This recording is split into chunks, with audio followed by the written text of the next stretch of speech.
లూకా సువార్త 15వ అధ్యాయం.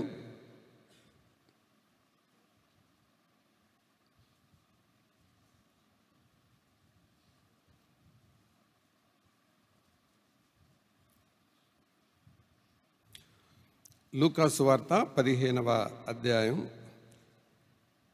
22వ వచనాన్ని నేను చదువుతున్నాను. అయితే తండ్రి తన దాసులను చూచి, ప్రశస్త వస్త్రము త్వరగా తెచ్చి వీనికి కట్టి, వీని చేతికి ఉంగరము పెట్టి, పాదములకు చెప్పులు తొడిగించుడి, క్రొవ్విన దూడను తెచ్చి వధించుడి, మనము తిని సంతోషపడదుము. ఈయన కుమారుడు చనిపోయి మరలా బ్రతికెను, తప్పిపోయి దొరికెనని చెప్పాను. అంతట వారు సంతోషపడసాగిరి. యోహాను సువార్త 4వ అధ్యాయం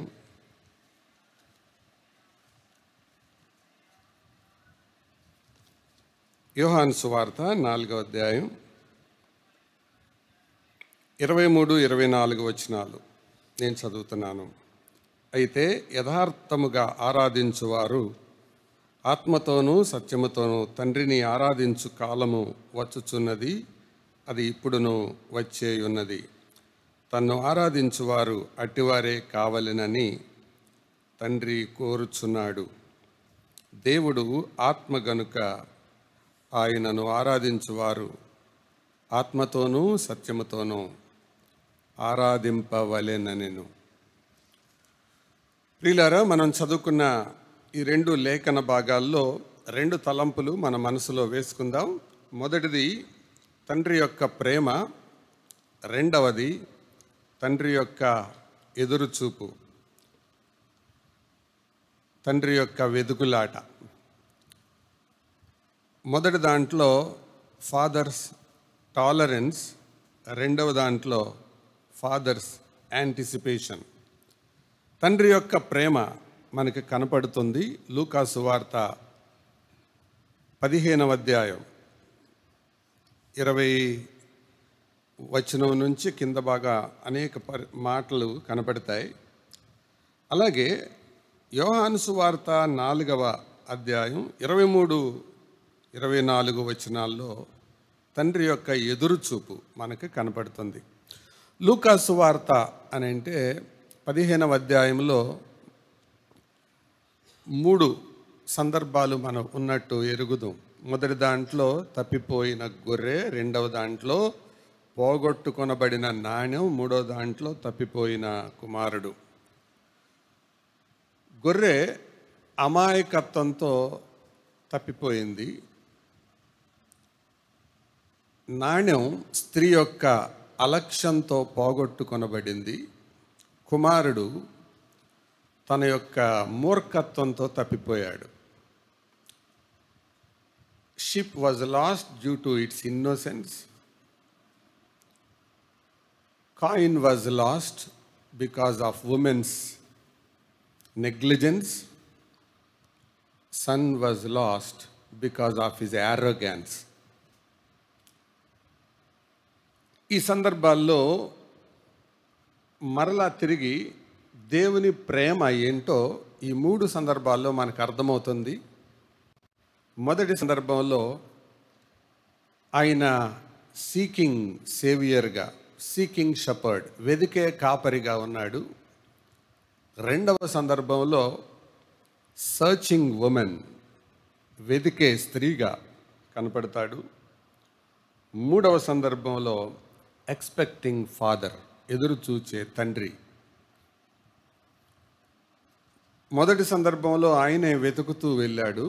రెండవ సందర్భంలో స్త్రీగా వెతికాడు. మూడవ సందర్భంలో తండ్రిలాగా ఎదురు చూచాడు. మనం చదివిన ఈ వచన భాగంలో నుంచి మన ప్రభు యొక్క ప్రేమను ఈ ఉదయకాలం అర్థం చేసుకుందాం.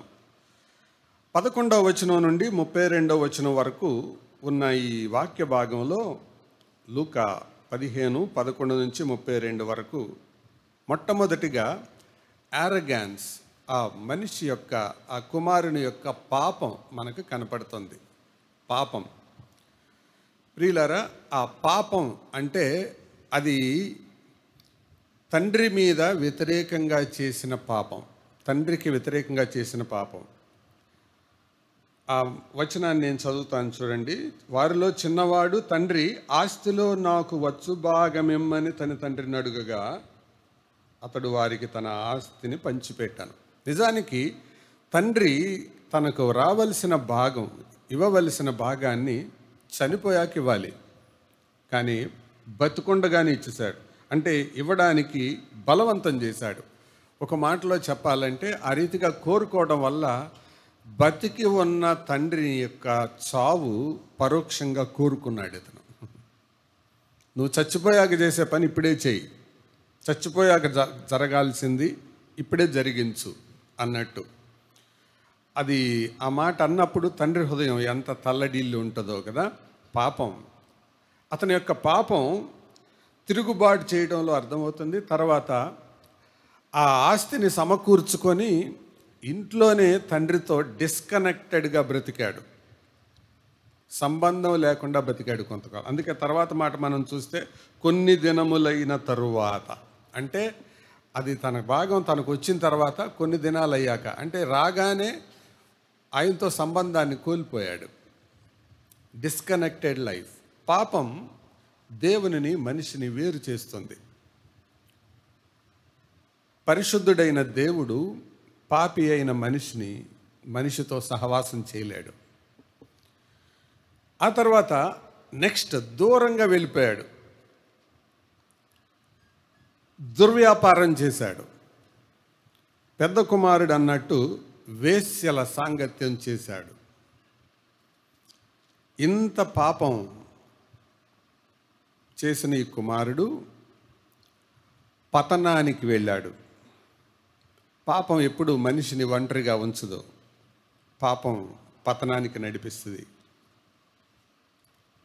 ఎవరికైనా అంతే. పాపము వలన వచ్చు జీతము మరణం. నిజానికి ఇలాంటి కొడుకుని ద్వితీయోపదేశకాండం 21వ అధ్యాయం 18 నుంచి 21 వచనాల వరకు ఉన్న వాక్య భాగాన్ని అనుసరించి ఎవరైనా కొడుకు తల్లి మాట కానీ తండ్రి మాట కానీ వినకపోతే వాణ్ణి ఊరు పెద్దల దగ్గర తీసుకొచ్చి రాళ్ళు పెట్టి కొట్టి చంపాల. కానీ ఆ తండ్రి ఆ పని చేయలే. చావగొట్టాల్సిన కొడుకు గురించి నేనే చచ్చిపోయానులే అనుకున్నాడు. పాపం పతనానికి తీసుకొని వెళ్తుంది. ఇతను పతన స్థితిలోకి వెళ్ళాడు. ఎంత పతనం అయ్యాడంటే 14వ వచనం, అదంతయు ఖర్చు చేసిన తరువాత, అంటే ధనవంతుడైన తండ్రి దగ్గర తీసుకెళ్ళింది మొత్తం అయిపోయిందంటే అది ఎన్ని కోట్లో మనకు తెలీదు, మొత్తం అంతా అవజేశాడు. పాపం మనిషిని ఖాళీ చేస్తుంది. తర్వాత అంతటితో ఆగలేదు, కానీ దేశస్థులలో ఒకని చెంత చేరెను. పందులు మేపుటకు తన పొలములోనికి వానిని వాడు పంపాడు. అంటే పందులతో సహవాసానికి అలవాటు పడ్డాడు. పంది స్వభావం, పందులతో. అక్కడ తనలో పరివర్తన కలిగింది. ఏంటి తనలో కలిగిన పరివర్తన? అయితే బుద్ధి వచ్చినప్పుడు, మన జీవితాల్లో కూడా ఇది ఒక రోజు జరిగింది.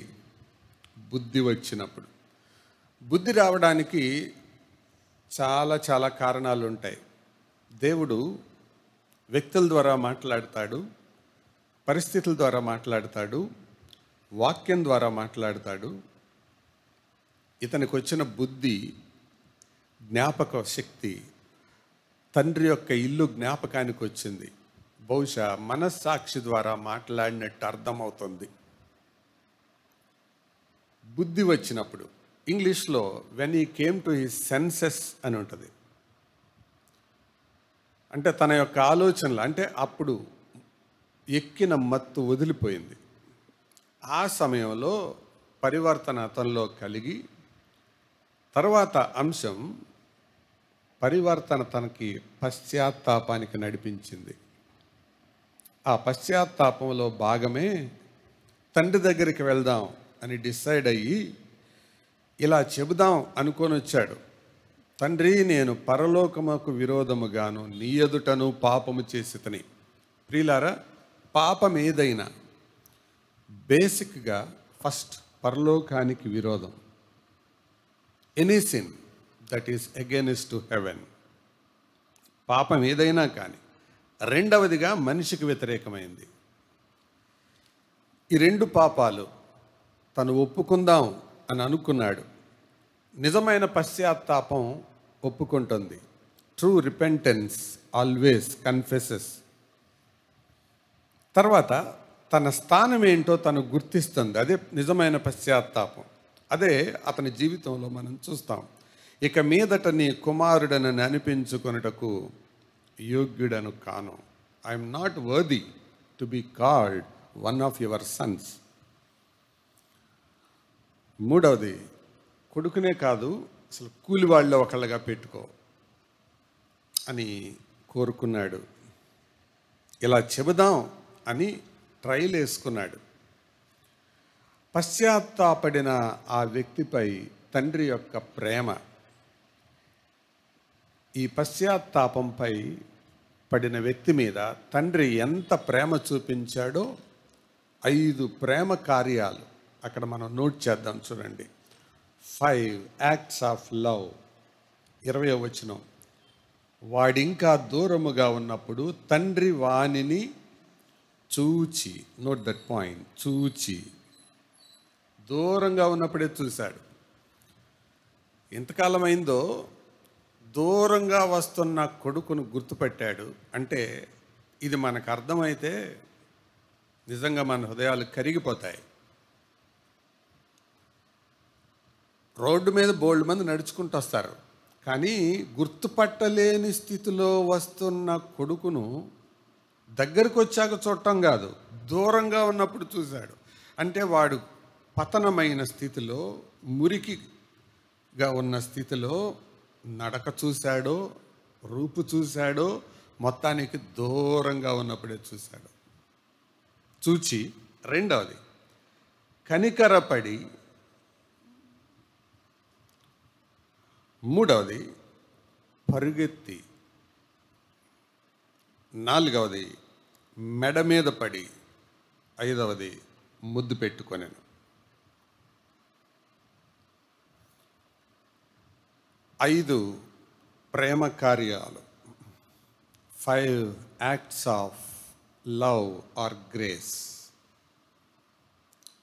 ఈ ప్రేమకు ముందు పశ్చాత్తాపం. ఈ రెండే కలుస్తాయి రక్షణలో. నిజమైన విశ్వాసంలో పశ్చాత్తాపం ఉంటుంది. నిజమైన ప్రేమలో కృప ఉంటుంది. మనం రక్షించబడింది దేనివల్ల? విశ్వాసము ద్వారా కృపచేతనే రక్షింపబడి ఉన్నారు. పందుల దగ్గర ఉండేవాడికి స్నానం ఉండదు. తండ్రి అంత దూరం నుంచి వచ్చి స్నానం చేశాక ముద్దు పెట్టుకోవాలా, ఉన్న పళంగా మీద పడి ముద్దు పెట్టుకున్నాడు. మాసిన గెడ్డం, పెరిగిన జుట్టు, చిరిగిపోయిన బట్టలు, దుర్వాసన కొడుతున్న వ్యక్తిని కౌగలించుకొని మెడ మీద పడి ముద్దు పెట్టుకున్నాడు.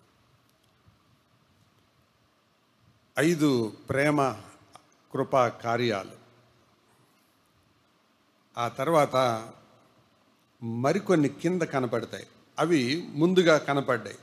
ఆ ప్రేమ ఇంకా మనకు తర్వాత మాటలో కూడా కనపడుతుంది. 22వ వచనం, అయితే తండ్రి తన దాసులను చూచి ప్రశస్త వస్త్రము త్వరగా తెచ్చి చిరిగిపోయిన బట్టల స్థానములో ఏమిచ్చాడు? ప్రశస్త వస్త్రం. రెండవది, చేతికి ఉంగరము పెట్టి పోయిన అధికారాన్ని మరలా ఇచ్చాడు. పాదములకు చెప్పులు తొడిగించుడి, కాళ్లకు చెప్పులు ఇచ్చాడు. ఆ తర్వాత 24వ వచనం ప్రకటన చేశాడు, ఈ నా కుమారుడు చనిపోయి మరలా బ్రతికెను, తప్పిపోయి దొరికెనని చెప్పాను. అంటే అది ఆయన చేసిన ప్రకటన. ప్రకటనకు ముందు కృపా ప్రదర్శన అన్నమాట. ఏంటా ప్రదర్శన? ప్రశస్త వస్త్రం, ఉంగరం, చెప్పులు ఇది తెచ్చి మళ్ళీ ప్రకటన చేయటం మాత్రమే కాదు, ప్రథమ స్థానాన్ని ఇచ్చాడు. ప్రథమ స్థానం అంటే అర్థం ఏంటో తెలుసా? 32వ వచనానికి రండి. 31 చదువుతున్నాను. అందుకు అతడు, కుమారుడా, నీవెల్లప్పుడూ నాతో కూడా ఉన్నావు, నావన్నీయు నీవి, మనము సంతోషపడి ఆనందించుట యుక్తమే. ఈ నీ తమ్ముడు చనిపోయి తిరిగి బ్రతికెను, తప్పిపోయి దొరికెనని అతనితో చెప్పాను. అంటే ఇతన్ని చేర్చుకోవడం పెద్ద కుమారుడికి కోపం వస్తుంది, ఇరిటేషన్ వస్తుంది. అయినా సహించాడు తండ్రి. మనకంటే ముందున్న వాళ్ళు, ఏర్పరచబడిన వాళ్ళు ఇశ్రాయేలు సంతతి. కానీ ప్రభు వారిని పక్కన పెట్టేశాడు. ఎందుకో తెలుసా? ఆయన తన స్వకీయుల యొద్దకు వచ్చాను, కానీ వారు ఆయన అంగీకరింపలేదు. వాళ్ళ కోపం వచ్చిన అన్యులమైన మనలను, పతనమైపోయిన మనలను ఆయన చేర్చుకున్నాడు. ఇవన్నీ చేయడానికి ప్రధానమైన కారణం ఏంటో తెలుసా? అక్కడ ఒక ప్రాయశ్చిత్తం జరిగింది. 22వ వచనాన్ని చదువుతాను. అనగా 23, క్రొవ్విన దూడను తెచ్చి వధించుడి, మనము తిని సంతోషపడదాం. ఈ కృపాకార్యాలన్నీ జరగడానికి, అది పరిపూర్ణం అవ్వడానికి అక్కడ ఒక బలి జరగాలి. ఏంటది? క్రొవ్విన దూడ. ప్రియులారా, మనలను ప్రభువు ప్రేమించి మన కొరకై ఆయన కలువరి శిలువలో చేసిన ఆ అమూల్యమైన బలియాగం, అదే ఒకే ఒక్క బలి సదాకాలానికి మనలను సంపూర్ణులుగా చేసింది. ఆ బలే లేకపోతే తండ్రితో సమాధాన పడేవాళ్ళం కాదు. అందుకే బిల్లి గ్రహం గారు యేసు ప్రభు ప్రేమను వర్ణిస్తూ ఇలాగన్నాడు. కలువరి శిలువలో యేసు ప్రభు పరలోకములో ఉన్న తండ్రి చేయి ఒక పక్క పట్టుకున్నాడట, భూలోకంలో ఉన్న పాపాత్ముడి చెయ్యి ఇంకో పక్క పట్టుకున్నాడంట. ఈ రెండు చేతులు కలిపేసి, తండ్రి వాళ్ళని క్షమించేయి, నేను పాపి స్థానంలోకి వెళ్తాను. అందుకే పాపి కాదు ఆయన, పాపి స్థానములోకి వెళ్ళాడు. ఆయన పాపముగా చేయబడ్డాడు. ఆయన పాపి కాదు. పాపమెరుగని ఆయనను మన కొరకు పాపముగా చేసెను. పాపి స్థానములోనికి ఆయన దిగి వెళ్ళిపోయాడు. అందుకే ఆయన కలువరి శిలువలో పలికిన 4వ మాట తెలుసా? ఏంటి 4వ మాట? నా దేవా, నా దేవా, నన్నెందుకు చేయి విడిచావు. దేవా అన్న పదం మనిషి పలికే పదం, పాపి పలికే పదం. అందుకనే ఇదే లూకాసు వార్తలో మనం చదువుతాం కదా, దేవాలయంలో ప్రార్థన చేయడానికి వెళ్ళి, దేవా పాపినైన నన్ను కరుణించని కేకవేశాడు. ఎవరు? సుంకరి. ఒక పాపాత్ముడు దేవా అని పిలవాలి, అలా పిలిచాడు తండ్రిని. అయితే ఇంత కృప పొందిన మన నుంచి ఆయన కోరేదేంటో తెలుసా? కృతజ్ఞత. ఇప్పుడు ఆ తండ్రి వెతుకుతున్నాడు ఎవరి కోసం? ఆత్మతో సత్యముతో ఆరాధించే వాళ్ళ కోసం. ఇన్ని కృపా కార్యాలు మన పట్ల చూపిన ఆయనకు మనం ఏం చెల్లిస్తే సరిపోద్ది? ఏం చెల్లిస్తే సరిపోద్ది? ఏమి చెల్లించినా సరిపోదు. నాతో పాటు ఒక ఆయన పనిచేసేవాడు. అంటే వారిద్దరు మంచి స్నేహితులు. వారు అన్య కుటుంబానికి చెందినవారు.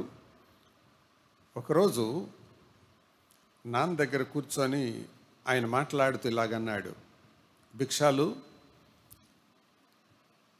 మొన్న స్కూల్కి వెళ్ళాను నా కొడుకుని చూడటానికి, వాడన్న మాటకి నా బుర్ర తిరిగిపోయింది అన్నాడు. కష్టపడి సంపాదించి వాడి కొరకు క్యారేజ్ తీసుకొని వెళ్తే, నేను ఈ తాపీ మేస్త్రిగా ఉన్నానని వాళ్ళ ఫ్రెండ్స్ అందరి ముందు నన్ను ఇలా మాట్లాడుతుంటే తట్టుకోలేకపోయానన్నాడు. నాన్న అడిగాడు, ఏమైంది సార్ అని. క్యారేజ్ తీసుకొని వెళ్తే ఆడుకునేవాడు ఆపేసి, ఒకసారి ఆగండి మా పనోడు వచ్చాడు వెళ్ళొస్తాను అన్నాడంట తండ్రిని. ఆ పక్కనోడు వచ్చి పరిగెత్తుకుంటూ వచ్చి, అంకుల్ మీరు వాళ్ళ పనోడా అని అడిగారంట. కష్టపడేది కొడుకు కోసం, కానీ ఆ కొడుకుకి ఏం అర్థం అవటల్లా? తండ్రి ప్రేమ అర్థం అవటల్లా. చాలాసార్లు రక్షించబడిన విశ్వాసులకు తండ్రి ప్రేమ అర్థం అవట్లా. అందుకే విలియం బూత్ గారు అన్నారు, ప్రభువా ఒక రాత్రి మా వాళ్ళందరికీ నరక శిక్ష విధించు, నీ ప్రేమ ఏంటో తెలుస్తుంది. తండ్రి ప్రేమ అర్థం చేసుకున్న ఏ ఒక్కడు నిశ్చలంగా ఉండలేడు. కొత్త నిబంధనలో యేసు ప్రభు సమరయ స్త్రీతో అన్నాడు, అలాంటి వారి కోసం తండ్రి వెతుకుతున్నాడు, భూలోకమంతా వెతుకుతున్నాడు.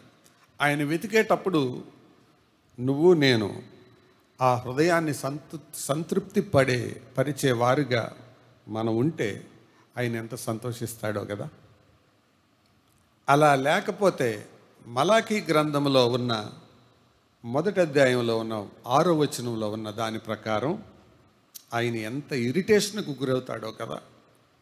నేను తండ్రినైతే నాకు రావలసిన ఘనత ఏమాయను. తండ్రిగా అది ఎక్స్పెక్ట్ చేయడం తప్ప, నాన్నని నానా అని పిలవడానికి సిగ్గుపడేవాడిని ఏమనాలి? మంచోడు అనాలా? వెర్రుడు అనాలా? మూర్ఖుడు అనాలా? దుర్మార్గుడు అనాలా?